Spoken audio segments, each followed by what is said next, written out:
Hello and welcome to Convention of the Day, where we're going to look at the main three conventions used in our project. I'd like to welcome our special guest for today, former Stoke City striker and current UAL professor, Enzo Hudson.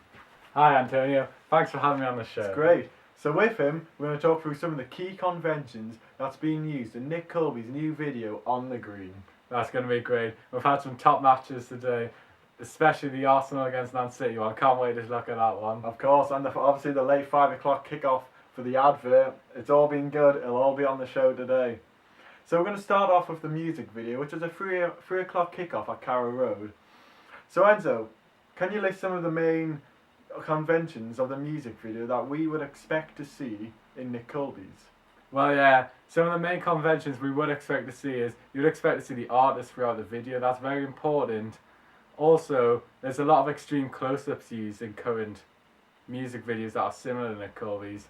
So what genre was Nick Colby's? Because as an old man, I've never really heard of him. Well, I think Nick Colby's genre is more the indie rock style. So there's a lot of dark locations as well in music videos, and the narrative usually goes along with the song to help aid the song. Well, we saw that on the wing, didn't we? When they were going to cross it in, but the referee said there wasn't enough flow to the game. Yeah, flow to it, and the locations used just weren't good to that genre, because it's all about the conventions. And for me, the referee had this decision perfectly right with the conventions. I mean, if you look at the first draft to the final cut, the conventions are just not there. So you had the perfect decision there. I think Nick Colby's challenged the convention of lots of characters being used, because we saw at Stoke last week there's a lot of characters used in similar videos. Yeah. So I think with Nick Colby using just two main characters is really challenged in this convention. Which is good, obviously. It's good, yeah. So, do you believe that Nick Colby's video has achieved these conventions that we were speaking about? Well, I think the dark location's a massive one that they have achieved, because the main part of the narrative is filmed in a dark forest, which obviously meets the convention of dark location. Yes. Also, the narrative in the music video follows very closely the song. It's almost as if it's the same thing, which again follows the convention of narrative mixed with the song lyrics. So, what do you think of the extreme close-up show to use the emotion?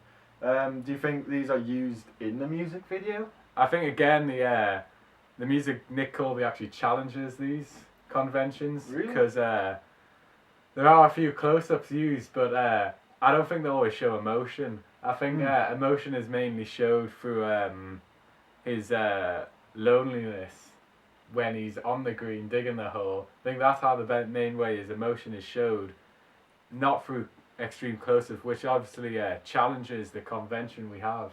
So you think this actually challenges the convention? Yes, I do, because in a lot of similar music videos you see a lot of extreme close-ups used to show emotion in the characters in the video, and I think with Nick Colby there's a few close-ups, but there's no extreme close-ups to show emotion. And I think this helps challenge the normal convention, which is good from Nick Colby, because it helps to develop the conventions of being alone by him just being by himself instead of using extreme close-ups. Yeah, I'm pretty sure we saw something like that a couple of years ago at, was it Spurs? Spurs, yeah, where Snow Patrol were doing a lot of things in their videos. Yeah, they used a lot of isolation in their videos. Which I think Nick Colby's Nick Colby has an inspiration and a convention. They played very well that game, and I'm not surprised he is doing that. Yeah. Well, and now down at the Britannia Stadium, where there's a bit of a relegation battle going on between Stoke and Sunderland. Stoke being 17th and Sunderland bottom of the league. So, we're going to look at the Digipack in the Britannia. So, what do you think about this Digipack, and what conventions would you expect to see from the Digipack?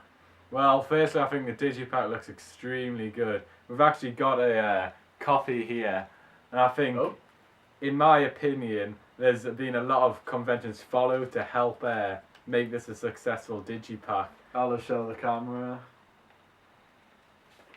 The main conventions of a Digipack are make sure there's a deluxe section in the album, and as you can see on the back there is a deluxe section which helps to follow the main convention. Also, monochrome is very common in genres associated with Nick Colby, and as you can see there's a lot of monochrome colours used. For those users that don't know what monochrome is, it's basically the black on white, which I think Nick Colby's used very well, and obviously Sunderland's rivals use it very well as well. They do. Newcastle, the black and white, is very conventional for them kind of northeastern clubs. It is, it is.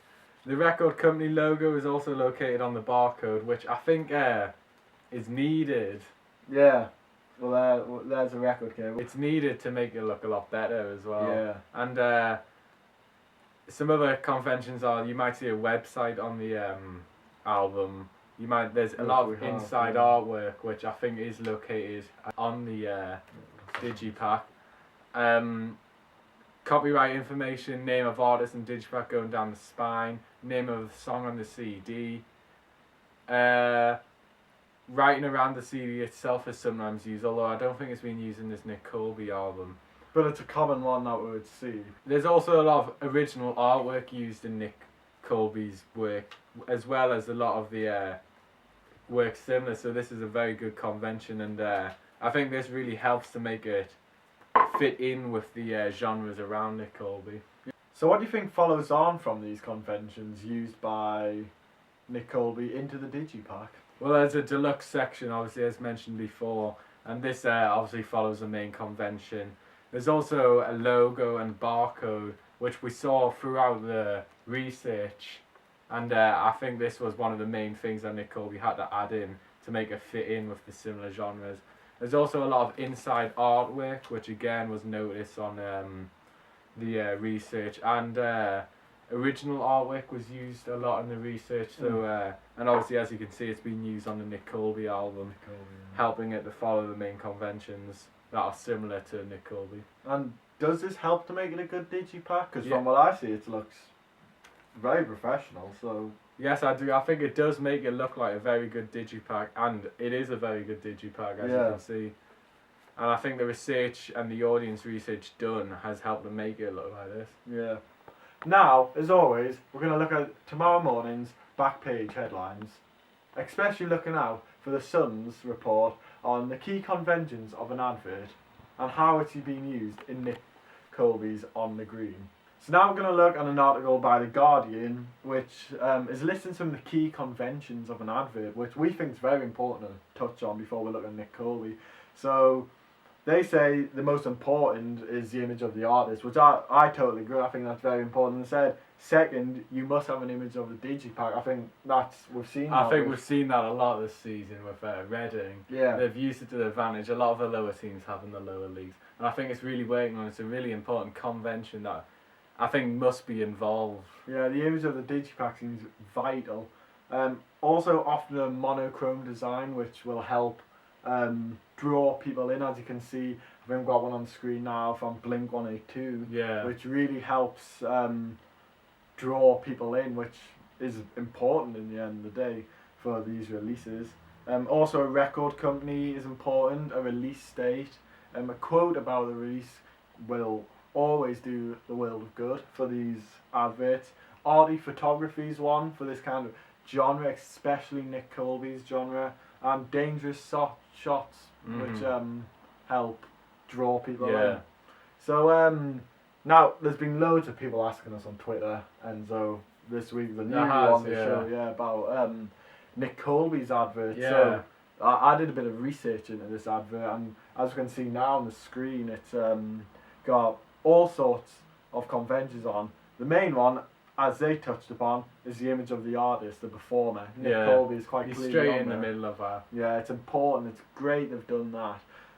Also, the photography he's used is pretty arty, I would say. It is, yeah. It's got a nice background to it. Yeah. The cameraman's really thought about the shot in that. He has, yeah. Got It's the a great garden shot. to show the green. It's really well done there, and it's certainly not a plain shot that's been used. No, it's not. It's not. And the effects that's been used on this has really helped the genre. It makes it look a bit dark and dingy Yeah. when it's in a general bright place with a garden. So I think he's worked really well on that.